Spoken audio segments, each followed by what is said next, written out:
함께 하심으로라는 말씀으로 오늘 같이 은혜를 나누고자 합니다. 인터넷에 보면은, 과거에 인터넷에 보니까 너가 아버지 뭐하시노 하고 한번 띄워주실래요? 라고 유치원 숙제가 한번 공개된 적이 있습니다. 너가 아버지가 뭐하시노 이거로 해서 빈부의 격차를 나타나는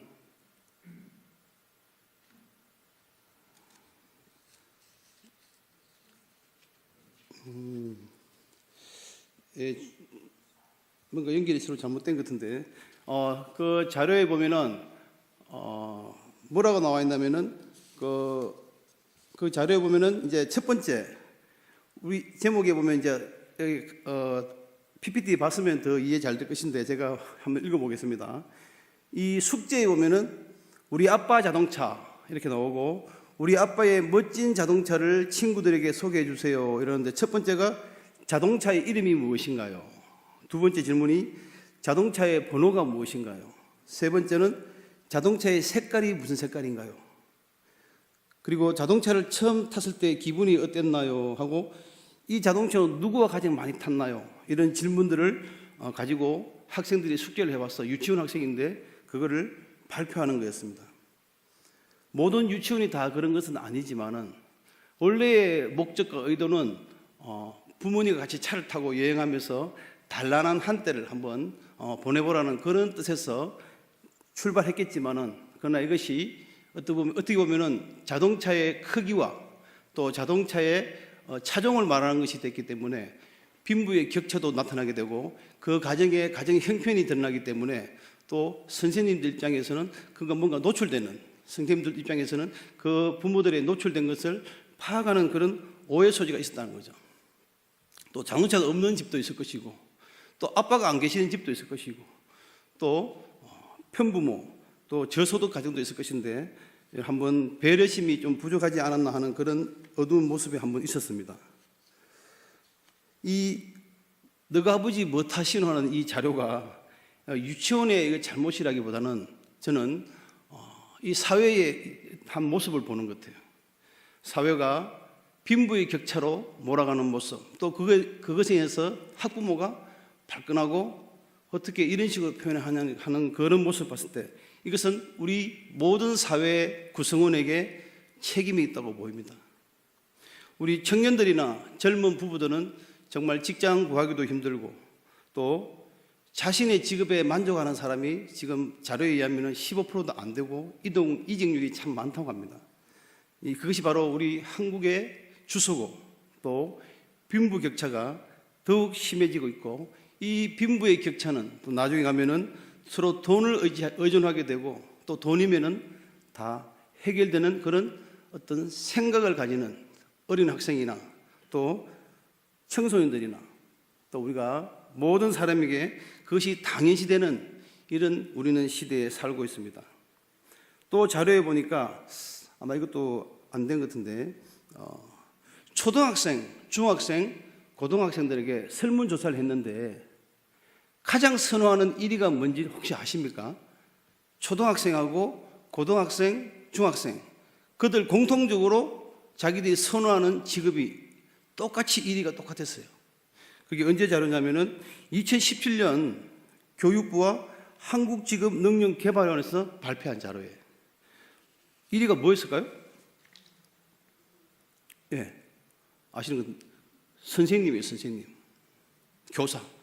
초등학생이 뭘 하는지, 교사가 1위 직업이고, 중학생도 1위가 교사고, 고등학생도 1위가 부동의 1위가 바로 교사입니다. 그리고 신부감으로도 1순위가 교사잖아요. 저는 학생들이든 이 학생들이 어떤 교사의 사명과 헌신하는, 정말 제자 양육, 자녀 양육, 그 어린 생명들의 양육을 위해서 그런 헌신의 사명도 있다고 볼 수 있겠지만은, 어쩌면은 부모님들에 대한 어떤 많은 이야기를 들을 것이고, 그래도 연금 나오고 안정된 직장에 너가 평생 월급이 나오는 그런 직장을 가지라는 이야기에 어린 초등학생도 바로 자기의 직업이 1위라고 생각했을 것입니다.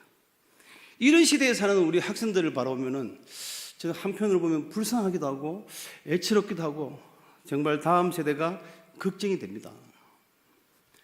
자녀들의 이 미래가 불투명하고 먹고 사니까 또 출산율이 낮아지는 것도 당연하죠. 이런 빈부의 격차와 이 사회적인 소외감 때문에 인구 절벽이란 말이 이제 현실화가 아니라 현실이 되었습니다. 그래서 지금 보니까 통계청 9월 28일 자료를 보니까 올해 7월 달에 출생아 수가 가장 역대 최저치라고 합니다. 그것도 올해입니다. 올해 7월 달에 출생아 수가 가장 역대 최저치라고 지금 하고 있습니다. 학교마다, 교회마다 학생 수가 줄고 있습니다. 정말 우리는 이 나라를 위해서, 미래를 위해서 기도해야 됩니다. 그래서 오늘 저는 기도 제목을 우리 유치부부터 우리 고등학생까지, 지난번에 제가 청년들을 위해서 기도를 했고 이번에 좀 절실히 기도했으면 하는 그런 마음에서 말씀을 준비해 봤습니다. 인구 증가는 국력입니다. 중국이 저렇게 큰 소리 치는 것도 인구가 많기 때문에, 쪽수가 많아서 그런 거죠. 인도하고 중국하고 접근 지역에 있는 바로 그 인도도 한 13억이 넘는다 하지만은 뭐 그 정확한 숫자 아니고 중국보다 더 많다 하는 말도 있더라고요. 중국한테 밀리지 않고 인도가 지금 서로 부분적으로 전쟁을 하고 있는 경우도 보면은 숫자가 많기 때문에 자신 있다는 거죠. 학생들이 없는 교회는 사실은 희망이 없다고 볼 수 있습니다. 뭐 다 시간이 지나면은 어른밖에 없으면 누가 또 이 교회를 책임지고 가겠습니까? 교회도 나라도 학생들의 정가를 위해서 정말 노력해야 됩니다. 우리는 지금 이 시간 교회에 출석하는 우리 학생들을 위해서 정말 기도를 부탁드립니다. 그들이 이 교회에 와서 아니면 다른 곳에서 하나님을 만났던 그 첫사랑, 구원의 기쁨과 그들의 즐거움이 변치 않고 시간이 지나서 어른이 되어도 고통과 시련이 다가온다 할지라도 그것을 이겨낼 수 있도록 우리가 그들을 위해서 중보 기도를 해줘야 된다고 저는 생각합니다.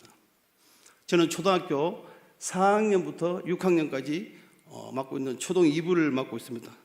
어른이나 애나 다 전도가 중요합니다. 그래서 제가 주일마다 전도하자, 전도하러 가자, 또 전도 저희들이 또 기간도 있습니다. 그때마다 우리 친구들 하는 이야기가 귀찮아요. 첫 번째 하는 이야기, 강사님 귀찮아요.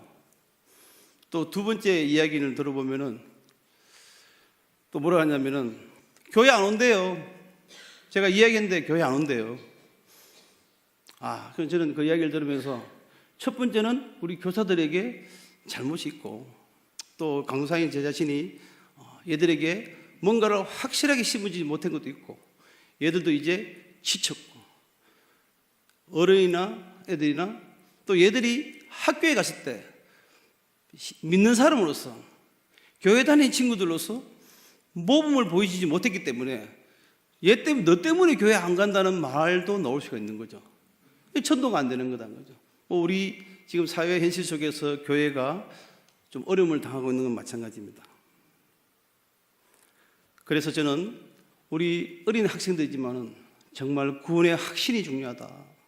저들이 구원의 확신을 가지고 또 구원의 기쁨으로 살아간다면은 저들은 이 상태로 비록 중간에 교회 잘 안 나오고 잠시 방황하고 또 힘든 시간들을 만난다 할지라도 언젠가 저들은 구원의 확신이 있으면은 다시 교회를 찾아올 것이다. 그리고 뭔가 힘든 시간을 만날 때 찬송을 들으면서 또 성경을 보면서 다시 한번 하나님을 그 어릴 때 만났던 그 뜨겁고 체험했던 것을 만나서 다시 잘 올 것이다. 구원의 확신 있는 친구가 믿음 생활도 잘하고 또 구원의 확신 있는 친구가 전도도 잘합니다.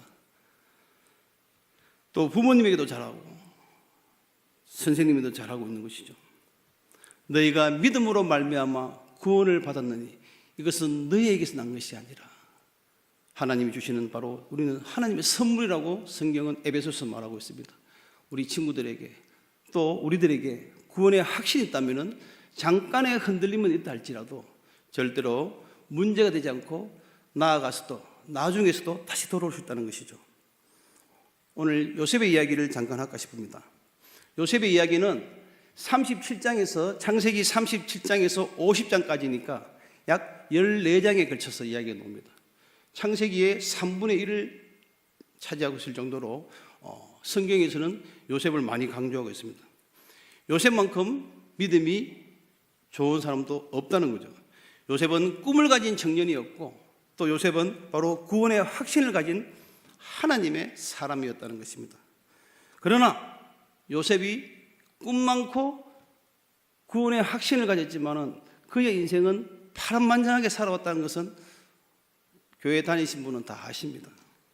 그는 17세에 17살 나이에 형들에게 꿈 이야기했다가 그때부터 바로 인생이 꼬이기 시작하여 바로 형들의 손에 의해서 애굽의 노예로 팔려가게 됩니다. 그는 고아 아닌 고아의 삶을 17세부터 시작하는 거죠. 그러면서 그는 청년의 시절에 두 번의 큰 위기를 만납니다. 그는 청년의 시절 속에서 두 번의 큰 위기를 만나는데 오늘 읽었던 1절에서 6절까지와 19절에서 23절까지로 저는 정리해 보았습니다. 그는 애굽의 노예로 팔려가서 바로 친위대장, 오늘 말씀의 친위대장 보디발 장군의 바로 종살이를 시작합니다. 그러나 그는 얼마 지나지 않아서 바로 그 가정총무라는 단어가 지금 나오는데 바로 그 장군의 자택, 장군의 집이니까 얼마나 크겠습니까? 거기에 식솔이 얼마나 많겠어요? 그러나 그걸 전체를 관리하고 책임지는, 운영하는 바로 집사장, 최고의 책임자가 됐다는 것은 정말 파격적인 대우입니다. 우리가 그냥 설 읽고 넘어갈 내용이 아니라고 저는 봅니다. 자기가 고향도 아니고 낯선 땅에 와서 언어와 문화와 모든 것이 다른 노예의 신분에서 17세의 나이에 왔는데 어떻게 그 집의 책임자까지 갈 수 있냐? 저는 한번 생각해 볼 필요가 있다고 생각합니다. 오늘 말씀해 보니까 4절 말씀해 보니까 요셉을 가정 총무로 삼고 자기의 소유를 다 맡기더라. 먹는 음식 빼고는 이 어린 요셉에게 다 맡겼다는 거죠. 이것이 가능할까요? 그러나 실제로 지금 이 일이 일어났죠. 그럼 우리나라에서 이것이 가능한가? 정말 있을 수 있는가? 우리가 한번 생각해 볼 필요가 있습니다. 그리고 또 보니까 2절에 보니까 여호와께서 요셉과 함께 하심으로 형통한 자가 됐다. 하나님이 여호와께서 함께 하시면은 함께 했기 때문에 집사장이 됐다는 거죠. 그 어린 나이에. 그러므로 우리는 다른 이야기를 두고더라도 결론적으로 말하면은 여호와께서 나와 함께 하시면 가능하다는 거죠. 이것은 분명히 일어날 수 있는 일이고 우리나라든 애굽이든 시대가 변했던 모든 조건에서도 하나님이 함께 하시면은 반드시 이루어지고 어떤 불가능한 것도 기적같이 보이지만은 그것은 기적이 아니라는 거죠. 왜? 하나님이 함께 하셨기 때문에 가능하다는 거죠. 또 말씀해 보니까 형통한 자라가 나옵니다. 형통한. 이게 히브리어 사전에 보니까 번성하다의 사역 분사로 나오죠. 사역 분사. 번성하다는 뜻의 사역적인 분사로 되어 있는데 바로 사역형 분사인데 이걸 쉽게 말하면은 요셉은 하는 일마다 눈에 띄어서 현저하게 번성하다는 거죠. 일을 하면 할수록 노예의 종살이였지만은 일을 하면 할수록 더욱더 그에게 눈에 띌 정도로 일을 잘하고 대단했다는 거죠. 누구와 함께 했냐면은 하나님과 함께 했다는 거죠. 그는 하나님과 함께 했기 때문에 이 일이 가능했다는 거죠. 우리 모두 하나님과 함께하는 삶을 살고 있지만 그러나 우리가 그걸 피부로 체험적으로 못 느끼며 사는 경우가 참 많습니다. 더 중요한 사실은 이 하나님과 함께한다는 사실을 누가 알았냐는 거죠. 지금 보니까 요셉 말고 또 알은 사람이 또 누가 있습니다. 누굽니까? 여기 요셉 말고 또 하나님이 함께한다는 사실을 알은 사람이 누구예요? 바로 보디발이죠. 보디발 불신자인 그 보디발이 바로 보니까 3절에 보니까 그의 주인이 보디발이 여호와께서 그와 함께 하심을 보고 이야 우리 친구들은 오늘 안 온대요. 전도 축제하면은 야 너희들 문화상품권뿐 아니라 롯데 자유 이용권 2만 5천짜리 준다. 이제 돈으로도 안 됩니다. 요즘 애들 돈으로 안 돼. 돈도 안 되고 진짜 뭐 구원의 확신이나 진짜 복음이 들어가지 않고는 힘들다는 걸 느꼈어요. 그리고 한두 번 통하는 거지 이제는 그것도 안 된다는 거예요. 그러나 왜? 그 친구의 믿음 보고 애들이 안 오는 거잖아요. 결국은 애가 그 멋있고 애가 마음에 들면은 친구가 따라오겠죠. 이제 전도할 친구도 없다고 이야기해요. 그러나 오늘 보니까 이 보디발이 바로 요셉에게는 여호와가 함께 하시는구나. 이걸 알고 모든 것을 맡겼다는 거죠. 요셉은 불신자 앞에서도 신앙의 본이 되었다는 사실입니다. 타지에서 부모도 없이 진짜 고아 아닌 고아가 되어서 노예로 와서 그는 믿음이 흔들리지 않고 그 믿음을 모범적으로 지킨 이 우리 17세, 18세의 이 요셉을 보면서 저는 그 부모인 야곱의 신앙이 중요하다고 생각합니다. 이 어린 요셉이 누구에게서 믿음을 배웠겠습니까? 바로 부모에게서 배웠다는 거죠. 부모의 신앙이, 부모의 믿음이, 부모의 절대적인 초계와 같은 그 믿음이 있었기 때문에 이 어린 요셉은 어디로 가든 어떤 위치에 있든 간에 그는 신앙의 습관을 지켰다는 거죠. 저는 초등 2부 이제 설교를 시작하기 전에 꼭 한 2가지 정도를 학생들에게 물어봅니다. 설교 시작하기 전에 물어보는 게 있습니다. 제가 오늘 성경책 가져온 친구 손들어 합니다. 쭉 돌아봅니다. 성경책 안 가져온 친구 손들어 하면 그래도 자기 마음이 쪽팔릴 거 아니에요. 그래서 그거는 못 묻겠고 성경책 가져온 친구 손들어 보라고 쭉 합니다. 그리고 일주일 동안에 성경 한 장 이상 읽은 친구 손들어 보라 그러고 또 어떨 때는 밥 먹을 때 기도하고 밥 먹을 때라도 기도하고 먹는 친구들. 사실 밥 먹기 전에도 자기 전에 기도하면 좋겠지만은 그게 힘들면 밥 먹을 때라도 기도하는가, 학교에서 밥 먹을 때 기도하는가, 그것도 물어보기도 합니다. 그래서 다른 거 체크하기 전에 제가 그 성경책 꼭 들고 오라고 이야기합니다. 그래서 저희들이 지금 평균 한 출석률이 한 55명 정도 되는데 1월 달에 보니까 제가 그때 1월 달에 물을 때는 한 반도 성경책 안 가져왔어요. 매년마다 또 한 학년씩 바뀌니까. 그래서 지금은 이제 강사님이 한마디 하고 또 혼내는 걸 알고 거의 한 5명 정도, 대여섯 명 빼고는 다 손듭니다. 그것도 하나의 버릇이고 또 교육이라고 봐요. 그래서 안 가져오는 친구 중에는 또 우리 교회에 귀한 직분 맡고 계신 분도 있어요. 그 자녀들이 안 가져오는 경우도 있습니다. 성경책 꼭 가져오너라. 물고기는 물에서 살듯이 예수 믿는 너희들은 성경책 없으면 안 된다. 성경 들고 오면 부끄럽다 생각하지 말고 무겁다고 생각하지 말고 정 없으면 나한테 이야기해라. 그래서 성경책 꼭 가져오랍니다. 어릴 때 성경책 들고 다니는 거, 다음에 성경 기도하는 것, 또 말씀 보는 것은 꼭 훈련이고 습관이라고 보거든요.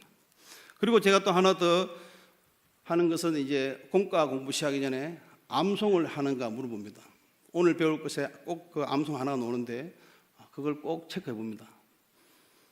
와서 적극적으로 외우는 친구보다는 일주일 동안 담임 선생님을 통해서 암송을 하는 친구가 꼭 한 몇 명이 있습니다. 그 보면 벌써 준비된 애들은 눈이 반짝반짝거리고 자기를 쳐다보려고 강사님이 자기 한 쳐다보나 그런 눈이 보여요. 저 친구 분명히 외운 친구다. 그래서 쉽게 보면은 더듬거리기도 하지만은 벌써 일주일간 준비했구나. 그 모습을 보면서 칭찬을 제가 많이 하죠. 주일날 와서 급하게 외우는 것보다는 늘 준비하는 마음, 제가 이걸 많이 교육을 시키고 있습니다. 이 모든 것이 습관이고 또 이 모든 것은 어떤 그들의 태도를 통해서 어릴 때부터 훈련되지 않으면 사회에 나가서도 힘들다는 거죠. 부모님에게서부터 어릴 때부터 기도하는 것, 말씀에 순종하는 것, 겸손한 것을 꼭 배울 때 그런 친구들은 사회에 나가서도 힘든 시간 만났을 때 쓰러지지 아니하고 무너지지 아니하고 교회를 찾게 되고 다시 또 하나님을 만나서 더 감격의 눈물로 신앙생활을 더 잘합니다. 그래서 저는 자녀들에게 기도하는 법을 가르쳐 주셔야 되고, 또 우리 부모들이 기도의 모범이 되어야 한다고 생각합니다.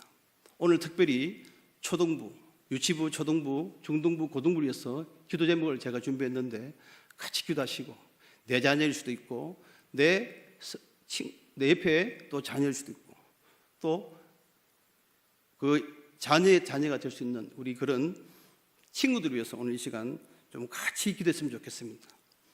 특히 요즘 우리 금요 기도의 분위기가 너무 뜨거운 것 같아요.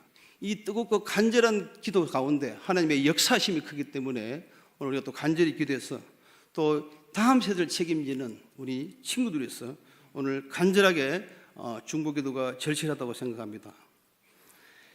자, 이 요셉은 보디발의 집에서 신앙도 인정받았고 능력도 인정받았지만은 두 번째 시련이 찾아옵니다. 잘 아시겠지만은 그 보디발의 아내의 유혹이 옵니다.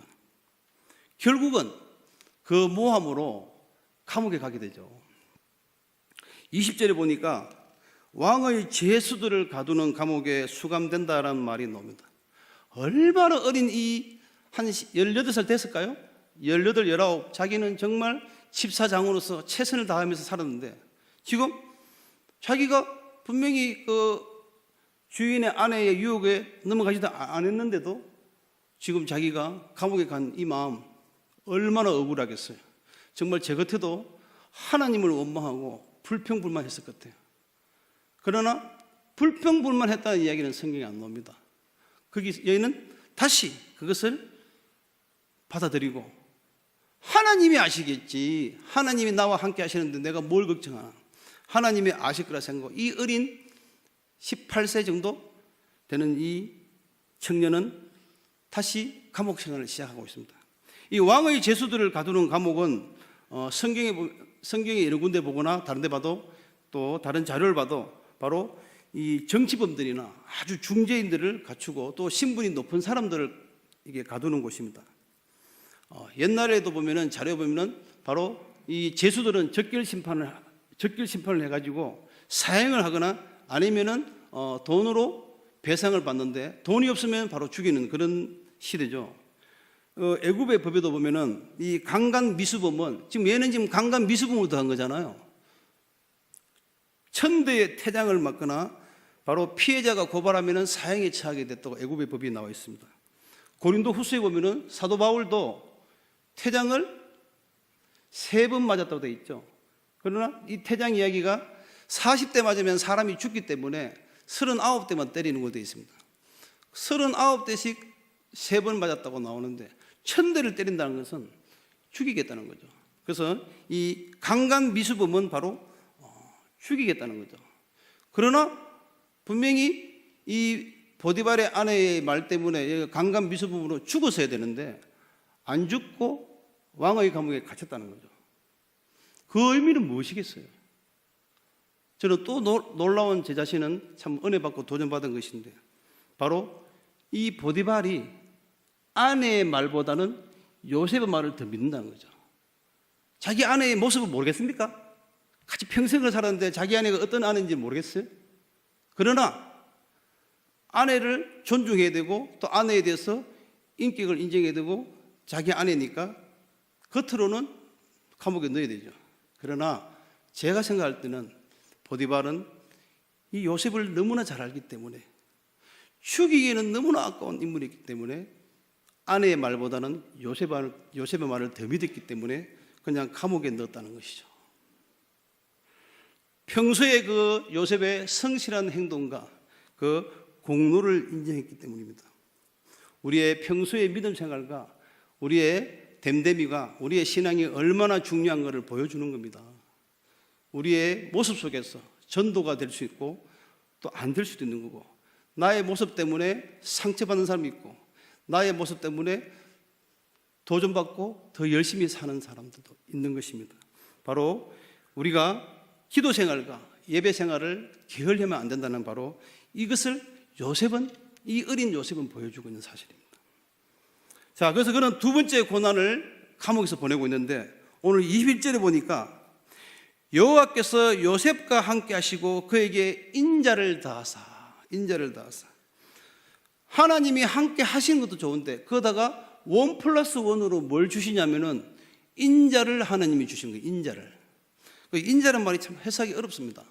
인자를 줬던 게 무엇인가? 제가 다른 성경을 봤습니다. 그 세번역에 보니까 돌보아 주시고 그를 한결같이 사랑하셨다. 그 여호와께서 함께 하시고 또 그를 돌보아 주시고 또 하나님께서 그를 한결같이 사랑하셨다라고 세번역은 했고, 또 현대인의 성경에서는 그를 함께 하시면서 그를 축복하셨다. 인자라는 해석을 축복하셨다고 해석하고 있습니다. 이 함께 하신 이 감옥에 가서 더 힘들어지니까 고난 가운데 하나님이 1+1으로 더 잘해 주신다는 거죠. 우리가 신앙생활 하다 보면은 힘든 일을 만납니다. 그러나 더 힘든 일을 만나면은 우리는 하나님께 기도하고 매달리면은 하나님이 1+1으로 더 복을 주신다는 거죠.